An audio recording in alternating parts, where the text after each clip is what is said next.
Hi, everybody. Welcome to Conversations with Calvin. And this is a Saturday afternoon. It's February 26th. I'm telling you the date. And how do I find them? It's like a Elizabeth Barrett Browning sonnet. Let me count the ways. I mean, how do I count the ways to kind of say that I've been looking forward to this. And I've been talking to the Darshan Kulkarni now for a couple of weeks, and I just expressed to him the synchronicity in our lives, and some of these things are outstanding. The most outstanding commonality is the fact that we're both pharmacists. Well, I was a pharmacist. Me too. I was a pharmacist too. Yes. We both probably still are in many ways. Oh yeah, I'll always be. I still, I still use the word secundum mortem. I don't even know if you know what that is. No, I don't. See, that's how old I am. Secundum mortem is Latin, and it means according to the art. So whatever you were doing in the world of compounding or anything in pharmacy, the SA would appear. Secundum mortem, according to the art. So whatever you have to do it SA according to the art. Well, it's funny in my new world, SA is usually some kind of international company. That's so like PC or LLC or Inc. Oh, wow. SA is what a lot of German companies use. Oh, that's so interesting. I think German, but yeah. That's so interesting. So anyway, you've jumped in. You know what, Darshan? How about a little bit of a quick bio? And I just have to alert the media, alert everybody. This is going to be such an interesting chat here on a Saturday afternoon. Really interesting because you are so diverse in the background, and some of the things we're going to talk about. It's life. It's life, blood in the sharpened. That's a poem from one of the poems I memorized. But so Darshan, I'm so thrilled that we're doing this. Well, thank you for having me. I'm really excited. I mean, this is the first time I get to talk about poems and sonnets with someone in a long time. I mean, for me, you quoted. You didn't quote Blythe. I forget who you quoted, but I'm more a Frost person, and I'm talking about The Road Not Taken. Or I'm talking about Kipling, and I'm talking about If, and to me, that's what guides me. I'm here because of The Road Not Taken, and I think both of us are a result of The Road Not Taken, and we are as road leads on to way. I doubt I should ever come back, and that's what pharmacy looks like for me right now, and it looks like for you in the same way. Yeah. And in the same way, if you look at Kipling and you talk about the many conditions, if you can if you can hold your head when all men doubt you, but make allowance for their doubting too. I mean, all of that is what guides me, guides you, and it's been a fun journey so far, and I get to discuss that with you. So I'm excited. So thank you for having me. It's great, and I love you quoted Kipling because he wrote Gunga Din. He did. And I cannot tell you how many times I've watched that. Every few months I watch Gunga Din. And interesting. Yeah, I would have thought Mowgli and Jungle Book. Well, Jungle Book long time ago. But the poem at the end, when they elevate Gunga Din and they give him they made him an officer in the British thing, which is what he always wanted. And the poem in the movie, Kipling is standing over the grave and he's reciting that poem he wrote. Oh, I didn't know that actually. I haven't seen the movie. No, you haven't seen I'm a movie buff. Oh, you need. Oh, apparently I do. It's Cary Grant, Douglas Fairbanks, and Victor McLaglen, and the chemistry with those guys. It's a wonderful movie. And so, it's interesting you talk about that because yesterday, and this is a sort of a completely off topic, but I was reading about how adaptations of poems and stories to movies suffer as a result of it. And the two examples that the author of whatever article I read pointed to was, when I think of Tarzan, I think of this beast who can't speak and is sort of raised by wolves. Apparently, the original Tarzan was a polyglot, and he spoke 5-7 different languages. Wow. He was what he was made out to be was this beast. Instead, he was known to actually be a incredibly well-dressed person who could be just as comfortable in the company of kings as in the company of animals. In the same way, the other one that they pointed to was Frankenstein's monster, and everyone thinks of Frankenstein's monster as this grunting beast, and apparently what he was also a polyglot, and he could speak multiple languages. So to me, you lose so much in that translation. And Gunga Din really speaks to that same exact example, if you will, to me. So it's interesting. It is interesting. It's funny you mentioned Frankenstein. Watch this one. So the day, which was February 3rd, 1981. I remember that the day I decided not to be a pharmacist anymore. Yep, pivotal. February 3rd, 1981. I looked at my wife out there in the kitchen somewhere, my pillar of support, who's had to endure all these changes that I've had in my life. And I woke up that morning, spiritually, I said, you know what, I'm no more pharmacy. What do you mean? What are you going to do? We just bought a house. I said, I just no more pharmacy. And at that exact moment in time, we listened to this thing on Sunday mornings, WMGQ. It's soft, mellow music, little Peter, Paul, and Mary thrown in there, you know. And they had a commercial for a new play called Frankenstein at the Edison Valley Playhouse. And I said to my wife, I said, that's it. It's divine intervention. I'm going to try out for Frankenstein. So she was not a pillar of support, but she went with me. This was the play that had opened and closed on Broadway in one day. I thought I would be, you know, dressed in costume, breaking up, you know, scenery on the stage. But actually, the play was looking into the character of Frankenstein, as you just said, Darshan. His emotions, his feelings being put together from 10 different bodies. So the play was really intense, how he felt. So I read for the part. That was 1981. I'm still waiting to hear. I know they're planning on calling you next week. So just wait by the phone. Yes. But to the point you were making, I think it's about taking chances. And again, I'm going to keep quoting if throughout this conversation because I don't get to do it often enough. But if you can meet with triumph and disaster and treat those two imposters just the same, that's when you know you've made it. And I think that's what you did. You took a chance, and here you are today. You may not have been down the fancy 6-figure jobs, and I don't know if you were or you weren't, but I think you had a much more fun time getting to where you are today. And I think that's just so much more fun and so much more enjoyable. Exactly. It's been a lot of fun, truly.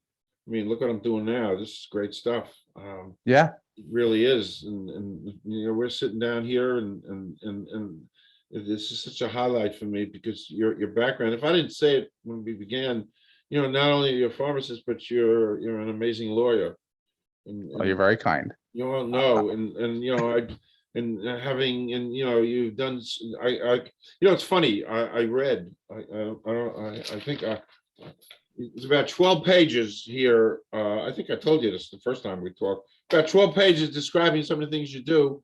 It was 17 pages last time we spoke, so whatever. apparently it got culled. Whatever, but and I got to confess to you, I started looking through this and then way over my. I mean, I can't even. But we'll maybe chat a little bit about that. Sure. So, I mean, I just love our travels. Travels with Darshan and Calvin here because love it. It's basically you guide, I follow. Yep, this is great. So we're both pharmacists. To me, it's a great mystery of a profession. Everybody sees it, knows it. It's funny. I had a boss and I picked this next part up from listening to you and your podcast, which we'll talk about. And you're talking to Major Hoffman, a marketing guy, expert, and it was interesting because I had an old boss that said, Calvin, everybody, actually, I interned for him, and there weren't too many chains back in those days. Interestingly enough, it was all independent. A couple of chains here and there, the typical chains that have survived. But there's no CVS back then. But he said, Calvin, everybody walking in here is sick. They don't want to be here. He said, except for the people who come in for birth control, they're cool. You can tell them to come back in 8 hours, they'll come back in 8 hours. Right. But otherwise, everybody's sick. They don't want to come in and they want to get out. But I wanted to discuss with you my theory Okay. that pharmacists can do almost anything, Okay. i.e., Hubert H. Humphrey, who ran for president of the United States, was a pharmacist. Yep. The owner of Home Depot, pharmacist. So your elaboration on that segment, we really can do most anything. Our education. I would expand that. I think anyone can do almost anything. I think that's been my experience. I feel like too many people, the more I got educated, the more I realized nothing I do is special. And everything is just a checkbox someone uses to go, oh, I now have proof that you can do something. Not that I actually could do it. I couldn't do it before I had that checkbox. So for me, I think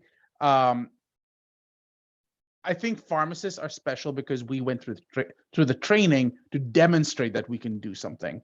But I really wish that more people, especially pharmacists, including pharmacists, would trust themselves more.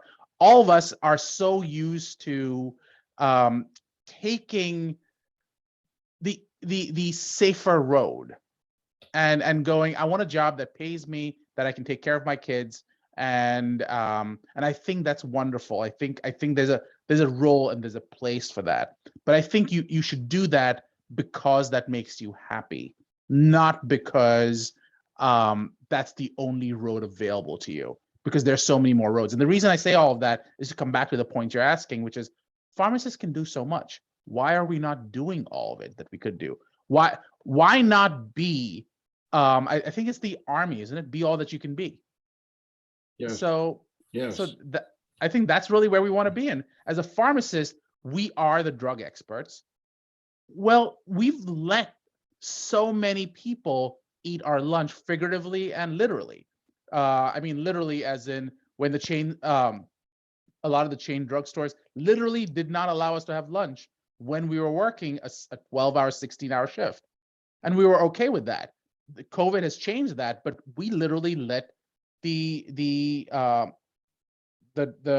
chain stores eat our lunch. Alternatively, figuratively speaking, when you go into industry, you've got industrial chemists and you've got other professions who do what we always did for centuries, and they took over what used to be traditionally pharmacy jobs. And again, I don't have a problem with them doing it. It's more a question of, why are we not also doing what we were trained to do for all those years? So we still do versions of that as compounding pharmacists, but we didn't quite take it all the way. We didn't quite go, this is something we do uniquely, and we want to continue to do it. Mm-hmm. Interesting.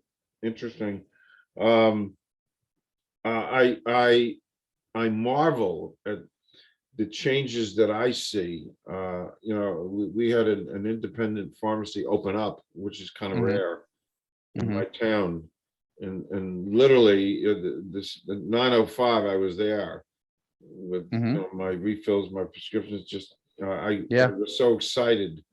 I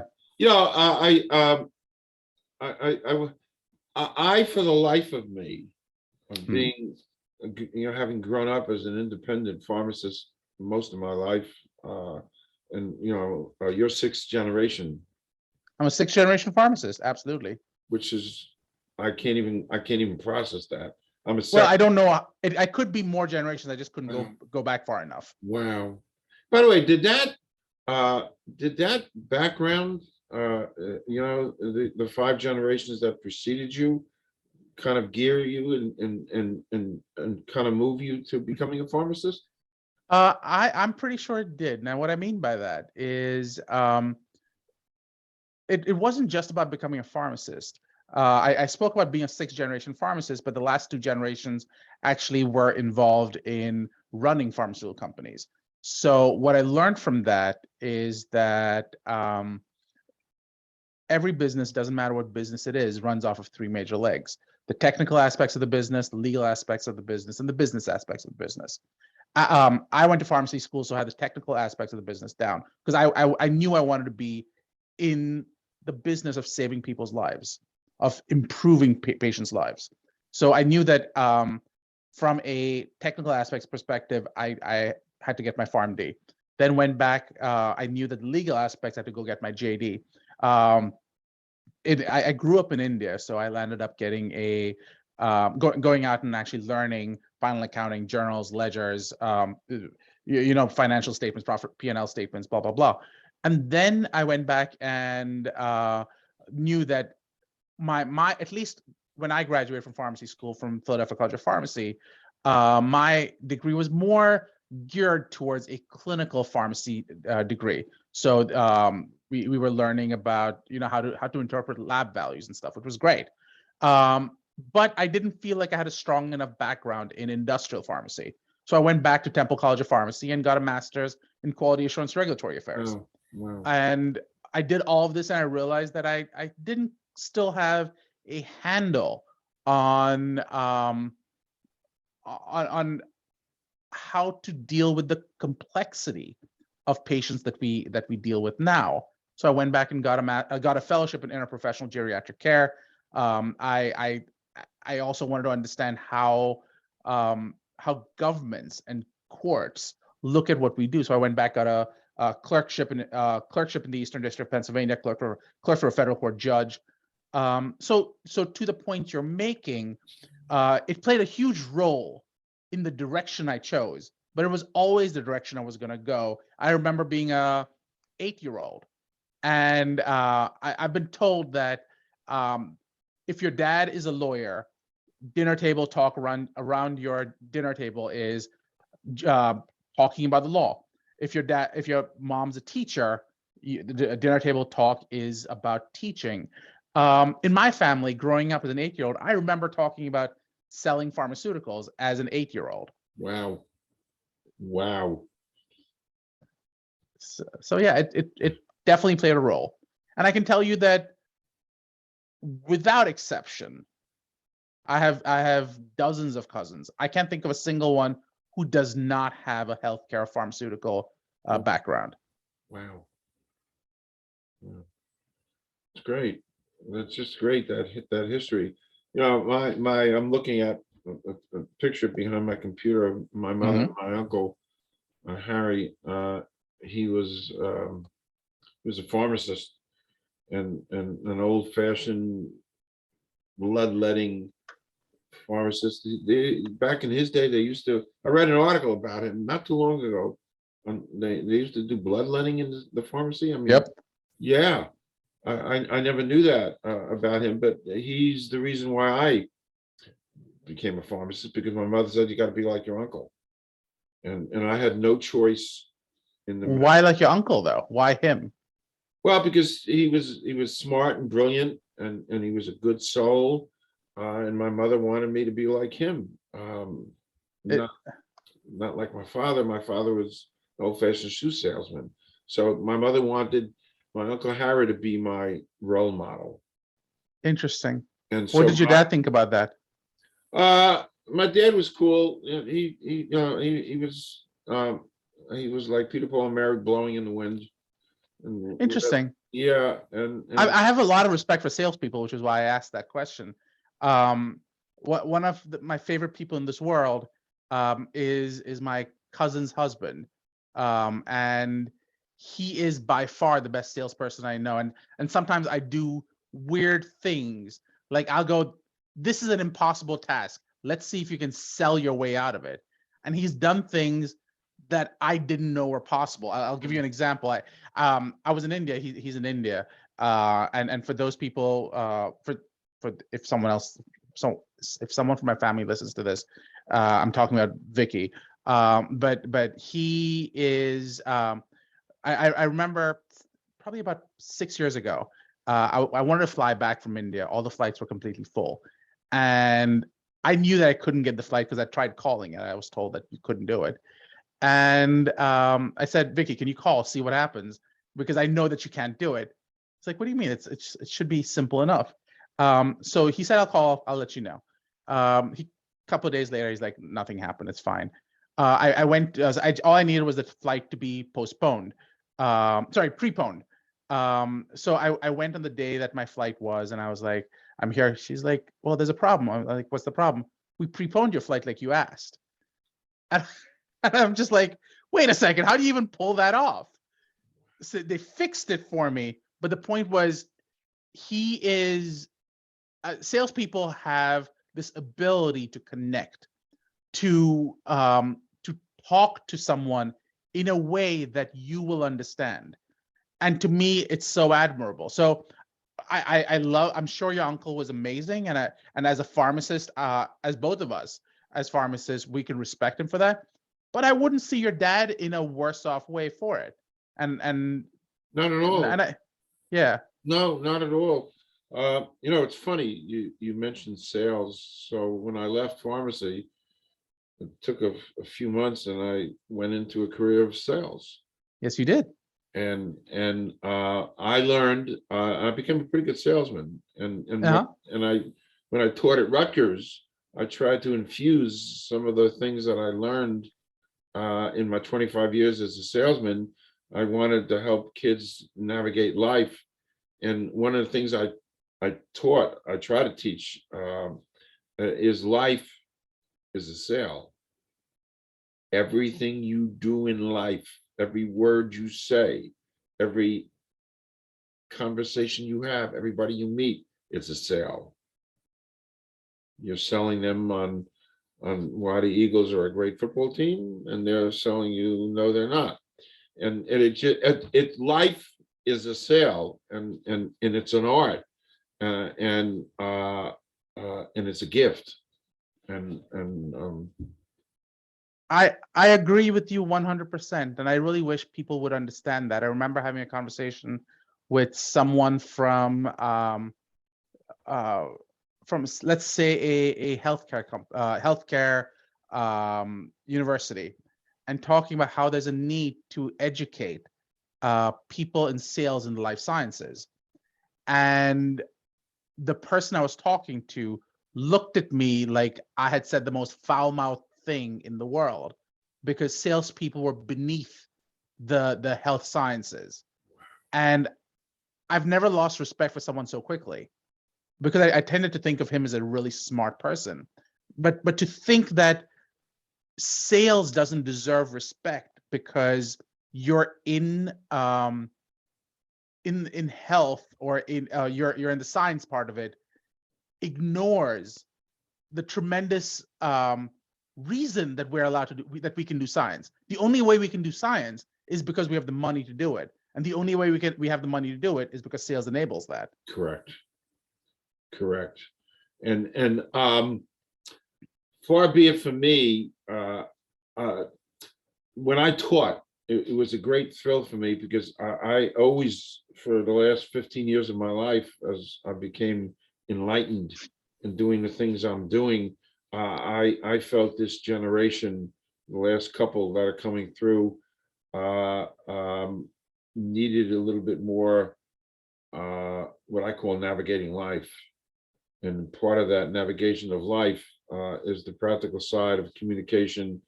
And somewhere actually in my notes, I wrote that, listening to some of your podcasts, because in one of your podcasts you addressed it. I wrote that. I'm trying to find, but anyway, it's this whole generation. They're great. They know how to do this. They get 24/7 input.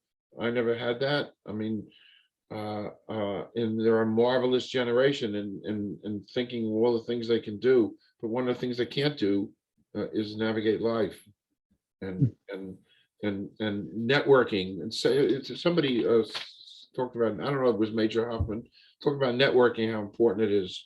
But anyway, that's So I would agree with you in a certain way, and I disagree with you in a certain way. I okay. think I'd agree with you that that what you and I, God, I feel bad putting us into that older generation, but here we are. Mhm. I think that we navigate the world differently than the generations that are coming up. We saw the world as it's important to shake your hand, but there has been a transition in what constitutes networking now. I would never have believed that I would be able to do a deal unless I had a warm handshake at the end of the conversation. And I can tell you, after 12 years of having my own law firm, I could name on one hand the number of times I've actually met a client physically. Well, So my clients are almost always finding me and having conversations with me, and developing that trust from those conversations, from hearing me. So I think networking is changing and adapting, and it's important and imperative for us to, as the older generation, to adapt to where the world's going. So yes, we could say that they don't know how to navigate the world. Alternatively, maybe we don't know how to navigate this new world. good point. Good point. I mean, I'll give you an example of that. To me, the simplest thing in the world is picking up the phone and talking to someone. And I can tell you that the new generation hates picking up the phone. They'd much rather just text. And the Yeah, argument is, I'll pick up the phone if I really need a longer conversation. But sometimes I just want to know if you're 5 minutes away, and I'm not picking up the phone to have that conversation. And but at they'll do first I this. fought it. Yeah, exactly. And I fought that, and then I realized, why am I fighting it? It is actually easier to just text someone and go, "Are you 5 minutes away?" And those blurbs of conversations can amount eventually to a lot more, and amounts to the accessibility, speaks to the I think what we're changing and moving from is from volume of connection to contextualized connection. And I've never heard anyone say that till this second. But your generation, my generation, grew up with this time where the more I spoke to you, the more I believe you will trust me. What I'm seeing now, and I see myself engaging in this, is if I can provide the answer to you when you need it, that has much more value to you than knowing that I spoke to you 4 days ago, and I did that again 4 days before that. You would much rather have me come in for 3 seconds at the time you need it than for 3 hours 4 days ago. And I think that change in communication style results in a different networking forum. Okay. You disagree? I'm not, you know what, I'm not sure, honestly, I'm not sure. I don't know if anybody's really sure, Let me ask you this question. yes, So, what is the last topic you researched? what's the last topic of what? So let's say you researched me, right? You Yes, Googled I me, you did. looked me up. Okay. Yes. So would it have been better for you to have that information when you were looking at it, say 2 weeks ago? Or as I'm talking, a bubble pops up above me and says, talk to him about his fighting skills. So contextualize information at the second you need it, or 3 hours of research before you need it. What is better for you? Would you accept the answer both? No, I wouldn't. Okay, Because, and I'll tell you why I wouldn't, because I think that, yes, there's definitely a role for the first one, which is doing that initial research, because what it does is it gives you a context on your knowledge. But what if you already had that knowledge? What if you already have spoken to 50 pharmacists before me? And having another conversation about what it is to be a pharmacist, you'd go, I'm bored by that topic. What makes Darshan Darshan is what is the unique part of this conversation. So me having a little blob or blurb that pops up above me, giving you those inputs potentially has more value. And to me, that's the same thing we used to do when you had if you ever did a radio show and callers called in, and at the moment a conversation was had, and they would ask a question that was extremely relevant at that moment. And to me, that was contextualized conversation and contextualized networking versus the 4 days of prep before it. So that's just my take. It's I could be wrong. It's interesting. I for the last 25, I'm stumbling here. For the last 25 years of my life, when I was at Luxottica, my boss, my idol, Leonardo, and most importantly, Claudio Del Vecchio, and Henry Sands, Pennsylvania guys, actually, UPenn. These guys told me to research before I make a sales call. You know everything about that person. Yeah. Research, you study, you learn all you can. Yeah. So when you're in front of them, you know everything as much as you can. And that's been my mantra. I mean, they're very successful. I mean, they worth 30 billion. Perfect. So let's have that discussion. So let's say you were going to go see someone who, let's say you're going to go into Macy's and you're going to try to sell the Luxottica brand glasses. At this point, you know everything there is to know about Luxottica, right? You could do a bunch of research on Macy's, maybe. But wouldn't it be better when you walked in, you look at the guy and you have these AR, VR glasses and it pops up, Bob Smith, the person you're speaking to, just went onto LinkedIn and spoke and tweeted out a message about his kid's soccer game. So you could have done all that research 3 weeks ago, but what he just did 3 seconds ago, you can use that to connect with him. Your kids play soccer. You bet. And then right after you look at his LinkedIn profile, you scroll through it visually, and you realize that he worked at Sunglass Hut 2 months before that, and he just changed his job over, and he was here now. And now instead of you going, why don't I know you? You're going, you work at Sunglass Hut. I knew Jim from Sunglass Hut. And that to me is how networking happens now. Yes. And I'm a huge fan of that. And maybe I go about it a different way, or I define it differently than you. I still do that.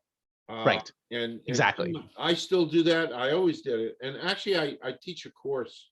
It's not a course, but when I interact with young people and I want to kind of mold them, and going back to the life as a sale, people, it's so powerful. That, by the way, that has to be the name of your next book, Life is a Sale. Yeah. By the way, I probably could do that. And I got to think about that. But the elements of sales are so powerful.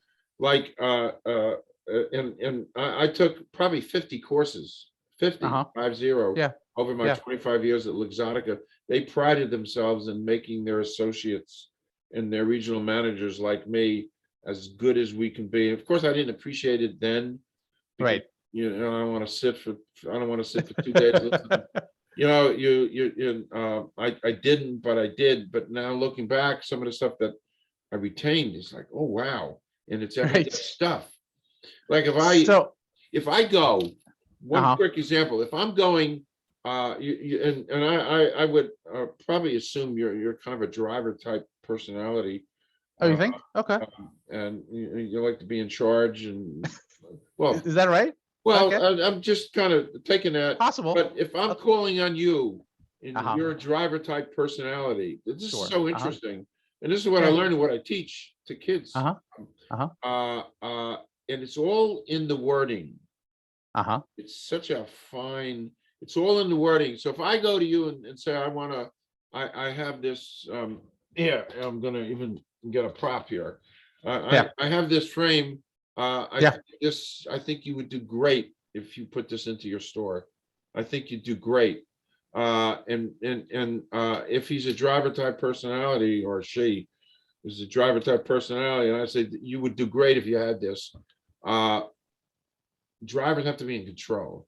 So let's play this out, because you are the expert on sales. So Yes, I am, as you put it, the driver type personality as you see it. My first question to you would be, why do you think it would do well in my store? that's exactly right. It's exactly right. And I want to avoid that. I want to avoid that because I messed up. The minute I say this would really do well in your store, there's a bit of education and almost confrontation. Yeah. I messed up. But if I would have said to you, do you think you would do okay with this? So I'm giving you all the power. I'm giving you all the respect. I'm asking you, do you think? I would go a different direction on that. Okay. I would start off with, what does well in your store according to you? Sure. Because Sure. now you let them define the parameters. Yeah, well, you're relinquishing. I'm stepping down. I'm relinquishing my knowledge. I'm relinquishing everything about me, and I'm subjugating myself. And I'm giving you the chance to explain. I'm also acknowledging you as the authority. To me, it wasn't from that perspective, though. It wasn't the authority perspective. It was the, I can't make a sale if, and I'm basing this off of this amazing YouTube channel that I listen to. There's a guy called Victor Antonio, and he has a YouTube channel on just how to sell. And I love listening to him because he just blows my mind every single time. But he talks about, how do you make a sale if you don't know what's important to your client? Because you might talk about all the amazing things your product does, but if none of them matter, you couldn't make a sale. So if you tell me you buy this pair of glasses because it will make you the coolest store in the neighborhood, what if I don't care that I'm the coolest store in the neighborhood? What if it tells you you will make an incredible profit? And I go, I'm serving underprivileged kids. I don't want to make an incredible profit. So each of those, the context is what matters. Yes. Yes. And that's why I think contextualized networking is where you start knowing more about the other side and deciding what is actually important to them. Interesting. Yeah, I'm taking notes while I'm talking to you. Well, you're the sales expert. I'm just a lawyer. Yeah, well, hey, I have I marvel at the profession of law. I do. I've watched Ruth Bader Ginsburg's documentary. You really should not be comparing me to Ruth Bader Ginsburg. She's like 13 levels above me. Well, whatever, but her journey, I marvel at her. Yeah, me too. Truly marvel at her life. It's funny. What changed her life? She went to Rutgers. Yes, she taught at Rutgers for 9 years. 9 years. Yeah. That was it 9 years? Yeah. Yeah, I remember that. Yeah, she taught at Rutgers. I think it was 9 years. She has a new building, right? Named after. Yeah, they just named it's a combination dorm and lecture hall. It's funny. When I was at pharmacy school, we had a little study group. And it really was, the pharmacy school was so antiquated. My God, if I looked at what Rutgers is now and what it was then, you can't even imagine. It was an old 100-year-old building I was in, and there was no such thing as study back in 1900 when I built it. So we used to go, myself and 3 other guys used to go, 3 miles away to the Rutgers Law School. And study. It was a great place to study because it was quiet, and they had these little mini conference rooms. And the 4 of us would go in and we'd talk about pharmaceutical analysis, pharmacognosy and pharmacology, and we'd study in there. And they left us alone. It was quiet. It was a wonderful atmosphere to study. And who knew? Ruth Bader Ginsburg was a couple doors away. Who knew? I had a similar experience when I clerked for the Honorable Clifford Scott Green in the Eastern District of Pennsylvania. The year I started was when we had a judge from the Third Circuit go up to the Supreme Court, Wow. and he was a friend of Judge Green's, and it was incredible. I remember asking the judge if we could go see him. He's like, "No, this is not a scouting trip." He presented a case to the court. The Supreme Court justice. Yes. I feel terrible. I should know this. No, I'm that's all right. blanking on the name. It's not Hold on. Supreme Court justices. Hold on. I can. It was Sam Alito. So Justice wow. Alito used to be in the Wow. building when I worked. Wow. So yeah, he Judge Green knew him very, very well. Obviously, they were coworkers, so it was great. So yeah, so we share the ability to have been within 50 feet of a Supreme Court justice at one point in our lives. Yeah. And never having met them. Never having met them. It's funny, Rutgers, and I say this all the time, you know, she went to Harvard for a year, Columbia Law 2 years, and when they were memorialized, Obviously a slacker, right? Yeah, first in the class, law review, the whole package. But when they were eulogizing her in the Capitol Rotunda, not a word was mentioned. The Harvard, Columbia, the fact that she was taught at Rutgers and was doing gender stuff as a pioneer at Rutgers for 9 years. Who took her on as a quote minority? You know, they had an African American lawyer who I think he retired, and they wanted to replace with another minority, and they couldn't find an African American, so they hired a woman. You know, the other minority. The other minority, like the other white meat. Yeah, and Rutgers was so progressive, and it always bothered me. It always bothers me that it wasn't acknowledged. Anyway, that's me, Rutgers. I think it's acknowledged in many ways. It's just acknowledged in a different way. I think that when you look at documentaries, it's very routinely mentioned. Yes. That she was at Rutgers. Yes. I think the cachet of Columbia and Harvard obviously has just significantly more cachet, whether or not we like it. Yeah. But I think that's. But at a certain point, having been through a bunch of education myself at this point, education is great to sort of start your life. In the end, what you do with it is what matters. And I think one can pretty clearly say that she did some pretty amazing things with her education. So her accomplishments overshine how she got there. Yeah, truly. And I watched the documentary so many times. I'm just fascinated. I'm a big documentary guy. And in a little bit of time we have left, I do want to talk about your podcast, because I think you should listen. The evolution of your podcast. How long you been doing it? And so I think the key word you use is evolution. So I started off doing a podcast probably about 2009, 2010. Oh, wow. So I used to be part of this group called the Pharm.D Podcast Network, still around, still very, very popular. And I did podcasts with them. And I've done multiple iterations of it, which was great. And it's been wonderful. And a shout out to Todd Uri. I used to do a podcast called Gavel and Pestle, which used both my law and pharmacy. That's great. backgrounds. I love that. Yeah, it was a great title. It is a great title, actually. He's still doing it. He just has a different host, which was great. Then probably about in COVID, I landed up going, what I'd really like to do, because I'm a bit of an extrovert, in case it's not evident.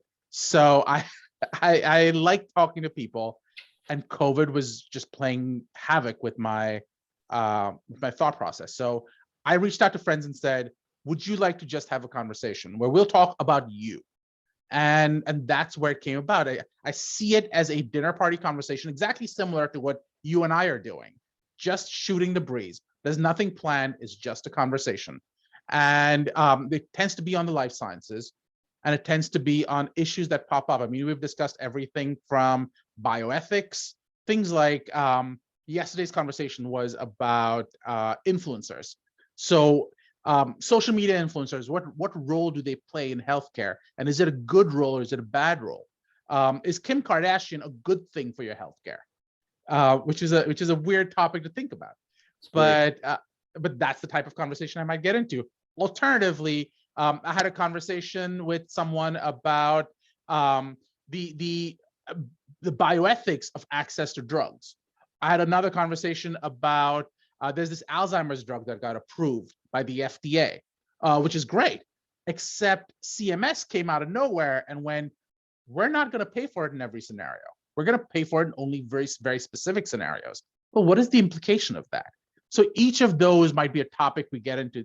They tend to be topical. They tend to be interesting. I get to talk to really smart people.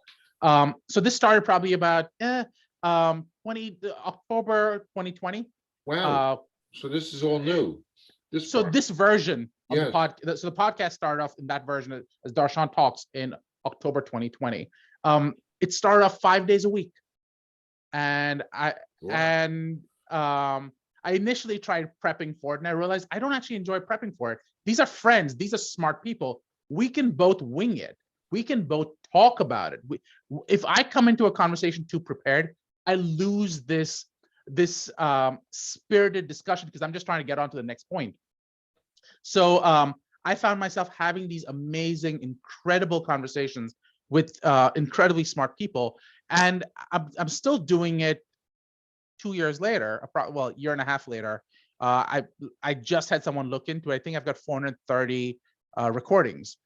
And each of them is about a half hour or so long, talking about a variety of different things. It addresses topics from pharmacy, addresses topics from law, life sciences. I've had people from the FDA. I had Bakul Patel from the FDA. I had Ajit Pai, who was head of the FCC, come on. It was wonderful having these incredibly smart people. And it's funny, you see their opinions so politicized until you get to talk to them and go, what was the logic here? And they give you a really clear logic. And you're like, I may or may not agree with that, but I can see how you got there. And to me, that's more important than I have a position and you have to agree with me. I need to know if something was purely done for political reasons, I have a problem with it. Mm-hmm. If something was done because it makes sense from even a political standpoint, I can live with that a little bit better. So I see my podcast as a way, I see my interviews as a way to engage and hear another perspective. A few months ago, I landed up going, it cost me too much money to actually keep doing them as podcasts because the prep and the cleaning up process just got too expensive for me. So now I just do them as live stream interviews that are recorded and shared on YouTube on a routine basis. And that's where we are right now. So I don't call it a podcast anymore. I just call it a live stream. Right. And a live stream, for those people who don't know what it means, it just means that as I'm talking, it's being streamed live for anyone who wants to listen to it. And it's shared currently on LinkedIn, on Twitter. I used to have it on Facebook, but on YouTube instead. Okay. I did listen to a few of them. There's a lot there, as you said. But the one that I really listened and took notes is the one with Major Hoffman, who's a marketing consultant. And I thought it was so interesting. You're talking about CVS and pharmacy. I mean, this is life stuff here. You know, it's life stuff. It transcends law and pharmacy. It does. It's issues of life. You know, privacy and it was an interesting thing you talked about the pharmacists and traveling nurses. Yeah, you know? Decentralized studies. Yeah, and then the other. I mean, I took a lot of stuff out of that. I didn't know, but I listened, that the pharmacists are kind of unhappy. They're an unhappy group, and you know, and it's funny because I never knew what a lunch hour was in the 12 years I practiced pharmacy. It wasn't in vocabulary. There was no lunch. Correct. No lunch. You work 12 hours a day. There's no lunch or supper. There was nothing. Nothing. I'm so thrilled listening to this, and I know you were talking about vaccinations. Pharmacists are doing that now, and they should, Mhm. because their background, the stuff. I mean, the stuff, the education they get is. A quick question. Your my gut feeling is pharmacy schools should be promoting. By the way, pharmacy schools should be promoting your podcast, making Oh, it you're very available. kind. Thank you. No, I really, if I had a better relationship with my alma mater, I mentioned to you last time, I have a zero relationship because I tried and they weren't very, there, I think there's tunnel vision there. They Mhm. focus on clinical, and there's no, my own feeling, I don't really know enough to really even, but my just, every pharmacy school should put, put Darshan Talks, as a little thing, go check it out, because you've been down so many different roads, and it's so educational, and it makes you think. It's above and beyond the clinical stuff, doing rounds in a hospital, following the doctor around and all that. My personal thing is, for the last 50, 60, 70 years, we've been just trying to kind of elevate ourselves. And we should, because we're it's a great profession. I started off this chap and how we're so much more than we are, but it's a great podcast. Well, you're very kind, and I appreciate that. So thank you. You actually raised the idea of options you have as a pharmacist, and the different pharmacists can do anything. That's how we started this conversation. Yes. Um, can you enable me to share my screen? Yeah, sure. Oh, right now? Yeah, Yeah. sure. Share screen. I I still have can't do to, it. I think you need to enable me. participants. I'm not, I'm not, one of my shortcomings. So if you see the word share screen at the bottom, it's usually in green. Yes, So if you click on that, there should be an arrow that points upwards. yeah, If you um, click on that, should say multiple participants. I'm looking. Right on the next, right where it says share screen, there's an arrow that points up. Oh, well, let's try this. Ah, I just did. Yep. Can you see my? Oh, not Oh, that one. oh, wow. Not that one. I'm trying to show you another one. Okay, here we go. Can you see my screen I see it. called I see options it. as a pharmacist? Is that what you're seeing? Yes, I see it. I just screen printed it. I'm gonna throw this out. Options as a pharmacist. Wow, this is priceless. Priceless. I made this for a intern who I had a long time ago. She's My now a very fancy goodness. pharmacist. My goodness. May I use this? Sure. Fine. I would love the powers that be to see this. This is great. My goodness, it's like, wow. It is a wow. Oh, thank you. You're very kind. It is a wow. All right, so let's do a wrap. Okay. Let's do a wrap. And the wrap is, we've only scratched the surface. So the wrap is, come back, we can, I'm gonna throw this up there, and I'll, Do you want to see it again? Or I can just share it with you. I can send you the document. yeah, send me, yeah, absolutely send it to me, because I'd like to kind of reuse that, and I want to use that when I do some of my promo stuff. I do have some pharmacists. It's so funny. I've connected with 14,000 Rutgers people on LinkedIn over a 2-year period, one at a time, organically. It was just one of my OCD things that I did. But out of that whole pool of Rutgers, it's almost non pharmacists who and I reached out to 14,000 people. You mentioned that. I'm the aggressor, and it's so funny because I didn't discriminate. I went after pharmacists as well, and their response was basically zero. Interesting. By the way, it's really interesting. I don't explain it, or I do explain it. They're just, focused on one thing, and I don't know. Sometimes I smell under my arms, and maybe it was an old movie scene from Animal House, actually, when one of the characters, Kent Dorfman, smells under his arm to make sure he's presentable, and maybe that's why they were rejecting me. I don't know. I mean, I just could never figure it out. But this is great stuff. So, hey, we can do this, and I'm going to promote Darshan Speaks, Talks. Darshan Talks. Yeah, Darshan Talks. Darshan Talks. I'm going to do all this promotion. This has been so special.